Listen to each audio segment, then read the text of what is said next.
bem-vindos a mais uma aula de física. Hoje vamos falar de receptor de eletricidade, física 3C, e estamos na aula 10.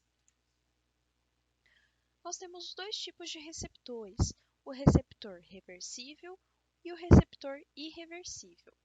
O receptor irreversível transforma toda a energia elétrica que recebe em energia térmica, ou seja, em calor. Isso ocorre, então, em resistores como, por exemplo, ferro de passar roupa, chuveiro elétrico, lâmpada incandescente. Nós chamamos também os resistores irreversíveis apenas de resistores, ok? Quando o pai ou a mãe fala que vai trocar a resistência do chuveiro, por exemplo, estamos, na verdade, falando do resistor do chuveiro, ok? Então, receptor irreversível chamamos apenas de resistor. Já o receptor reversível, ele transforma pelo menos uma parte dessa energia elétrica que ele recebe em outra modalidade que não seja exclusivamente calor. Nós sabemos que as máquinas térmicas, elas não conseguem 100% transformar essas energias em uma outra energia que nós queremos utilizar. Ela tem uma perda de calor. Na prática, nós chamamos o receptor reversível apenas de receptor.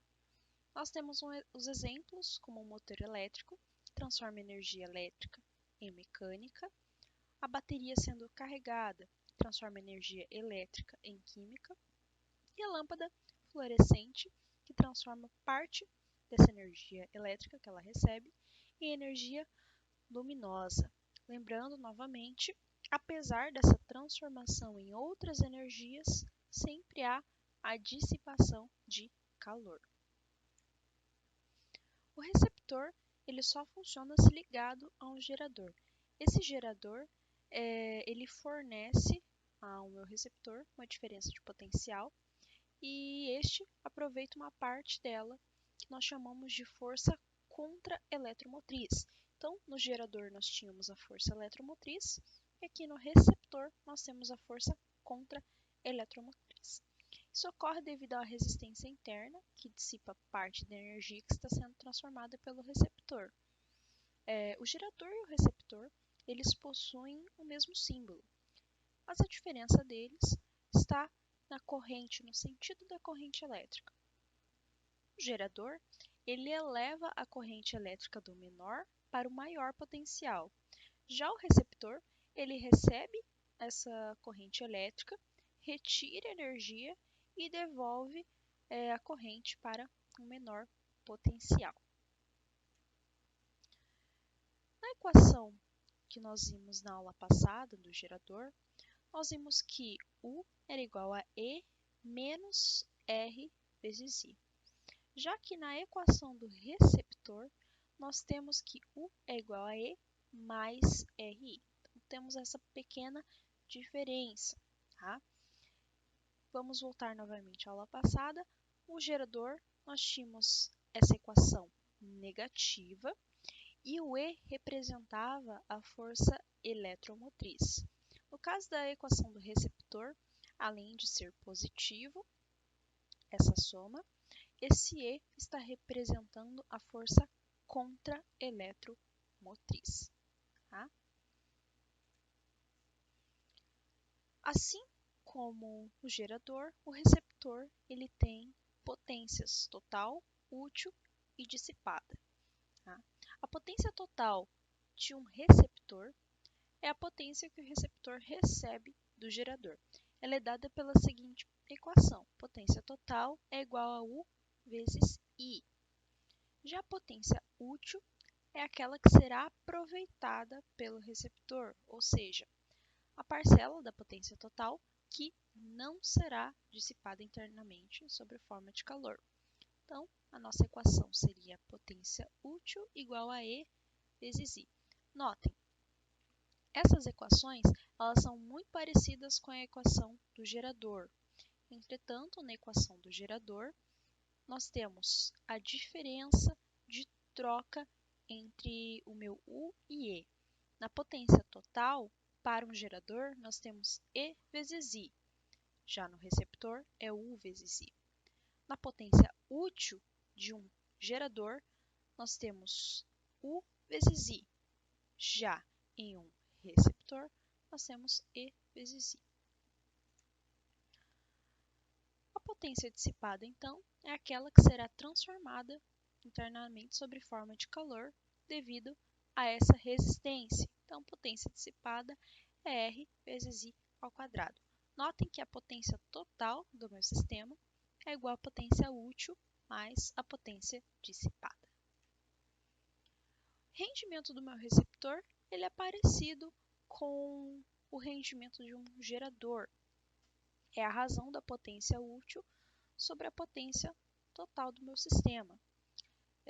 Então, também podemos descrever nosso rendimento como E sobre U. Lembrando, esse E é a força contra-eletromotriz. Curva característica de um receptor. A função, então, a fórmula da função de um receptor, ela é de primeiro grau. Tá? Portanto, o seu gráfico seria uma reta crescente, já que o nosso coeficiente I é positivo. Tá? A função E e R são constantes para um dado receptor. Então, sempre quando eu tiver esse gráfico, essa reta, o meu E e o meu I serão constantes. Então, vamos para alguns exercícios. O exercício 8, né? Então, estamos na aula 10, o exercício 10.8 diz o seguinte.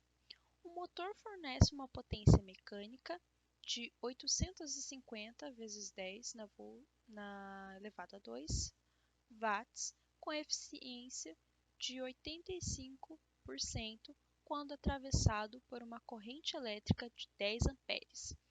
A tensão que o alimenta é igual a... Bom, como nós sabemos a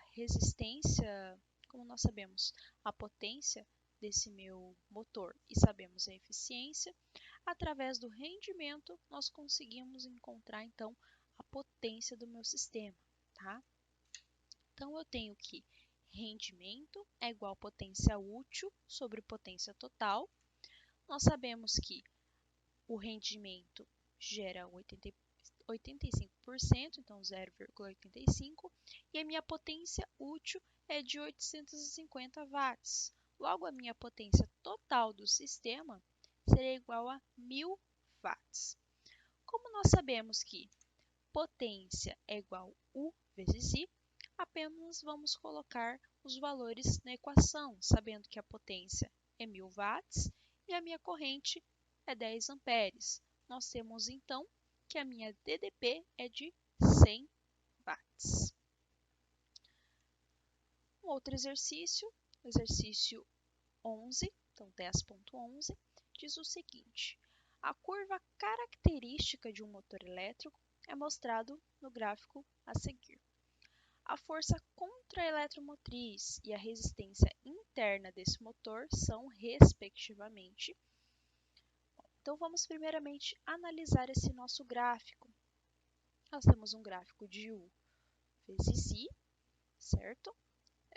No eixo Y, nós temos um U2 de 18 volts e um U de 12 volts. Já para a corrente, nós temos uma corrente 2 de 5 amperes e uma corrente 1 de 2 amperes. Então, do gráfico, nós tiramos esses valores e nós sabemos que a equação do receptor é U igual força contra eletromotriz mais resistência vezes I. Com o nossa primeira linha ali, nosso primeiro ponto da nossa reta, nós temos que U é 18 e a nossa corrente é 5 amperes. Então, eu tenho uma equação de 18 igual E mais 5Rs. Já no nosso outro ponto, nós temos que 12 é igual a E mais 2Rs.